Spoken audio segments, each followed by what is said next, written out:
বাঙালিখানায় সবাইকে স্বাগত জানাই। আপনারা তো অনেকভাবে মুগ পটল অথবা পটলের মুড়িঘণ্ট রান্না করেছেন। একবার আমার মতন করে সহজ পদ্ধতিতে আপনিও শিখে নিতে পারবেন ছোট ছোট টিপস সহ। সম্পূর্ণ ঘরোয়া উপকরণ দিয়ে আপনারা এই রান্নাটা খুব সহজে করে নিতে পারবেন। আজকের রান্নাটা আমি করেছি নিরামিষ। আপনারা যে কোনো নিরামিষের দিন এই রান্নাটা করতে পারেন। খেতে কিন্তু খুবই সুস্বাদু। আপনি একবার বানালে বারবার বানাবেন। তবে আমার বাড়িতে কিভাবে মুগ ডাল দিয়ে পটল রান্না করা হলো চলুন সেটা একবার দেখে নেওয়া যাক ভিডিওর মাধ্যমে। আজকে রান্না করব মুগ পটল। মুগ পটল রান্না করার জন্য এখানে 20 কেজিটা পটল আমি ছোট ছোট করে টুকরো করে কেটে নিয়েছি। পটলগুলোকে আমি অল্প করে খোসা ফেলে একটা পটলকে দুভাগ করে কেটে নিই। আপনারা আপনাদের পছন্দ মতন পটলগুলো কেটে নিতে পারেন।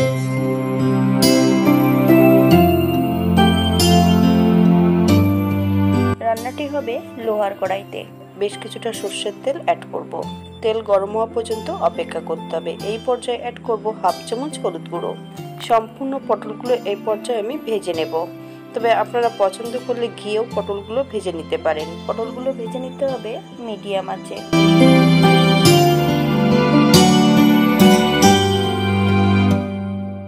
বাঙালি রান্না ঘরোয়া উপকরণ দিয়ে।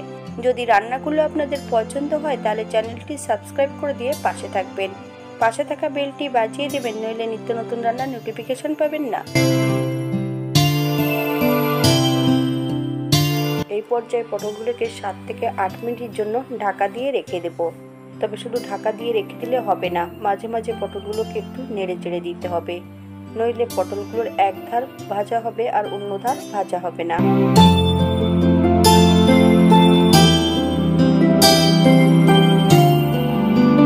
এই পর্যায়ে সম্পূর্ণ তেল থেকে পটল ভাজাগুলো তুলে নিতে হবে। এই পর্যায়ে 1 চামচ ঘি অ্যাড করব।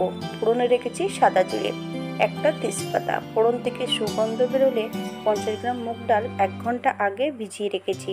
ডাল থেকে সম্পূর্ণ জল ঝরিয়ে নিতে হবে। এই পর্যায়ে সম্পূর্ণ ডালগুলো অ্যাড করব। 500 গ্রাম পটলের জন্য 50 গ্রাম মুগ ডাল একদম পারফেক্ট।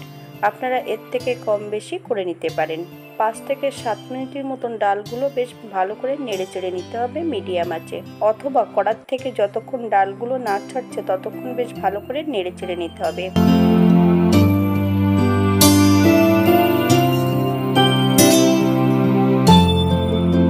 এই পর্যায়ে অ্যাড করব 2 চামচ নারকেল গুঁড়া। আপনারা যদি পছন্দ করেন তাহলে পরিমাণে বাড়িয়ে দিতে পারেন। 3 থেকে 4 মিনিটের মতন বেশ মিডিয়াম আঁচে নারকেল কুড়া এবং ডাল দিয়ে বেশ ভালো করে ভেজে নিতে হবে। নারকেল কুড়া যতক্ষণ সোনালি রং না হচ্ছে ততক্ষণ কিন্তু ভাজতে হবে।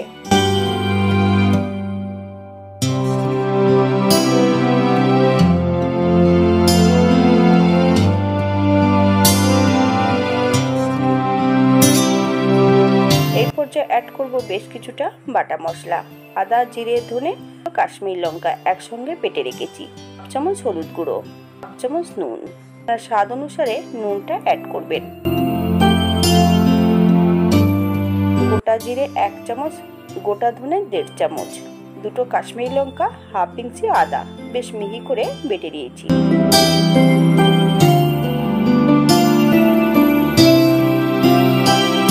এই পর্যায়ে অ্যাড করব বেশ কিছুটা কাঁচা লঙ্কা। আমি কিন্তু এখানে ফালি দিয়ে লঙ্কাগুলো অ্যাড করেছি। আপনারা যেমন ঝাল পছন্দ করবেন তেমন অ্যাড করবেন। এই পর্যায়ে অ্যাড করব মশলা ধোয়া বাটি থেকে সামান্য একটু জল। বেশ ভালো করে ডাল ও মশলা দিয়ে কষিয়ে নিতে হবে, অথবা যতক্ষণ মশলা থেকে তেল না ছাড়ছে ততক্ষণ বেশ ভালো করে কষিয়ে নিতে হবে। মশলা থেকে তেল ছেড়ে দিয়েছে। এই পর্যায়ে অ্যাড করতে হবে ভেজে রাখা সম্পূর্ণ পটলগুলো। ডাল এবং মশলা সহ পটল দিয়ে বেশ 4 থেকে 5 মিনিটের মতন ভালো করে কষিয়ে নিতে হবে মিডিয়াম আঁচে।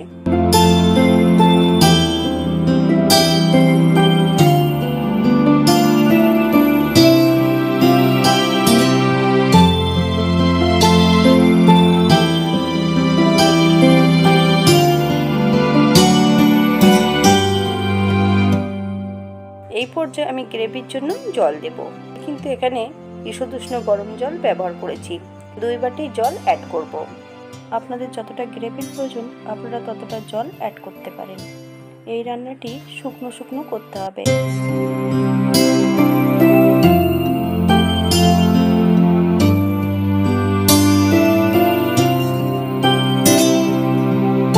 ডালটা কিন্তু 90% মতন সেদ্ধ করে নিতে হবে। এই পর্যায়ে আমি 5 থেকে 7 মিনিটের জন্য ঢাকা দিয়ে রেখে দেব, যাতে ডালটা সেদ্ধ হয়ে যায়। 7 মিনিট পর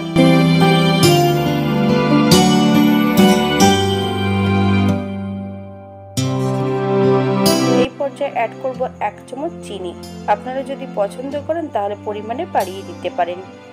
একদম লো ফ্লেমে 4 থেকে 5 মিনিটের মতন নেড়ে নিতে হবে, যাতে চিনির কাঁচা গন্ধটা না থাকে।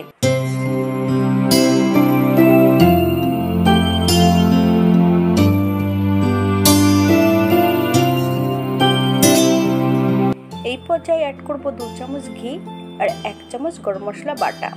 আপনারা যদি পছন্দ করেন তাহলে পরিমাণে বাড়িয়ে দিতে পারেন। বেশ ভালো করে নেড়েচেড়ে মিশিয়ে দিতে হবে।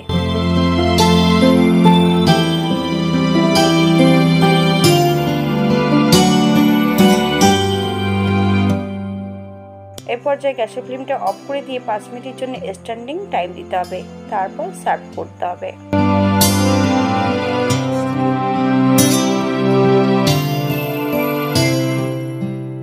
এটা দেখতে যেমন ভারী সুন্দর হচ্ছে, এটা গরম ভাতে খেতে কিন্তু অসম্ভব ভালো।